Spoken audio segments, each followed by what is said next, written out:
Ça, c'est dans les démarches et dans le travail de l'Académie nationale des sciences et des techniques du Sénégal. C'est une des premières aujourd'hui qui nous a rassemblés autour d'une table ronde pour réfléchir ensemble ce qui se passe dans le Moyen-Orient. C'est quoi le Moyen-Orient? Qu'est-ce que nous pouvons faire ensemble pour le Moyen-Orient demain? Et surtout, avec la crise, avec cette guerre qui est en train de tourner actuellement contre le peuple palestinien dans la bande de Gaza, c'est une guerre génocidaire menée par Israël, donc qui a mené la conscience de tout le monde à être réveillé, réfléchir pour dire qu'est-ce que nous pouvons faire ensemble. Et c'est pour cela. Il y a des solutions qu'on peut regarder ensemble parce que nous sommes en Afrique aujourd'hui, on est loin, on n'est pas loin. On est loin géographiquement, mais on n'est pas loin par rapport au cœur, par rapport à la conscience, par rapport au réfléchi que vous avez vis-à-vis du peuple palestinien. On n'est pas loin parce que la Palestine représente toujours la première porte de l'Afrique vers l'Orient et vers le Moyen-Orient, vers l'Asie. Vous n'êtes pas loin aujourd'hui parce que vous cherchez comme nous à avoir une solution pour un cessez-le-feu immédiat. Quand on regarde les jeunes qui sont sortis aujourd'hui dans le mouvement international des étudiants à travers le monde, ils ne sont pas tous des musulmans, ils ne sont pas tous des juifs, ils ne sont pas tous des chrétiens, ils sont des jeunes humains. Ils sont en train de révolter contre tout ce qui se passe en Palestine humainement pour dire stop, stopper cette guerre, stopper ce génocide. Et donc, si je prends une conclusion de ce séminaire aujourd'hui, j'aimerais bien voir le mouvement des étudiants sénégalais qui peut être allié à cet appel international qui demande de se rassembler, de présenter ses propos et sa volonté pour demander un cessez-le-feu immédiat. Parce que jusqu'à maintenant, l'apartheid, ça a été toujours attaché, lié par rapport à ce qui s'est passé en Afrique du Sud. Et quand on dit l'apartheid, les gens tout de suite disent non, l'apartheid qui se passe en Palestine, c'est une apartheid qui peut dépasser l'imagination aussi. Car ça a été conçu par le gouvernement israélien, parce que le gouvernement israélien, depuis l'occupation, depuis la création de l'État d'Israël, ils ont pris des mesures au fur et à mesure.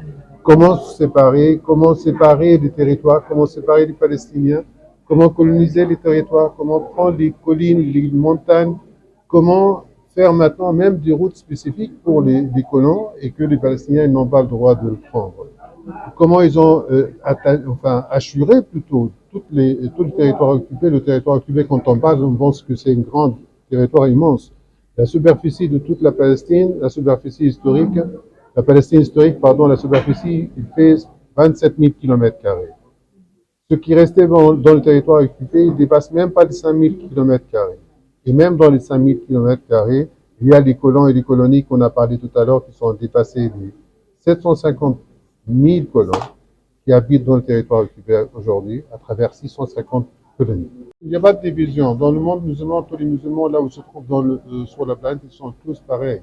C'est des musulmans. Maintenant, comment on peut résoudre les problèmes? Comment on peut être main dans la main pour aider le peuple palestinien? Ça, c'est autre chose. Parce que le peuple palestinien, il a besoin de l'aide, du soutien et de la solidarité de tout le monde. Et quand on parle de monde musulman, parce qu'on dit c'est notre soutien, notre dos solide et notre profondeur, commençons déjà par le monde arabe et arriver après au monde musulman de l'Asie, de l'Afrique, de tout le monde.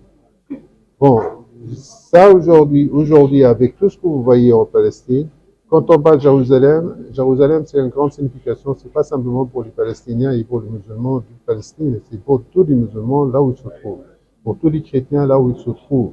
Ça, c'est une ville que nous avons décrétée dès le début, c'est la ville de Dieu, la ville de ce qu'on appelle sainte.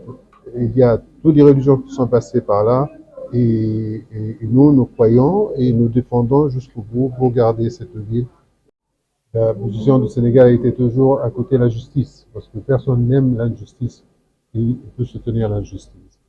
Le Sénégal a essayé dès le début de maintenir l'équilibre entre les Palestiniens et les Israéliens en tenant les relations de deux côtés dans les mesures maintenir un équilibre pour reconnaître ce qu'on appelle la solution de deux États. Partager ce territoire entre deux États, un État palestinien indépendant, souverain, avec Jérusalem comme capitale, et comme reconnaître aussi l'Israël de l'autre côté. Jusque-là, tout ça, ça a été dans le pensée, dans le cœur, acceptable et bien compris par tout le monde. Et aujourd'hui, avec tout ce qui se passe en Palestine, avec le génocide que nous vivons actuellement en Palestine, on ne peut pas maintenir la position toujours d'une manière de neutre ou bien de ne pas exprimer clairement la solidarité avec le peuple palestinien. Ben, nous espérons développer ça ensemble dans le futur. Bien sûr, que ça va être toujours une relation avec le Sénégal à avoir l'intérêt du peuple palestinien et de prendre les intérêts du peuple palestinien et de réaliser ça ensemble, Inch'Allah.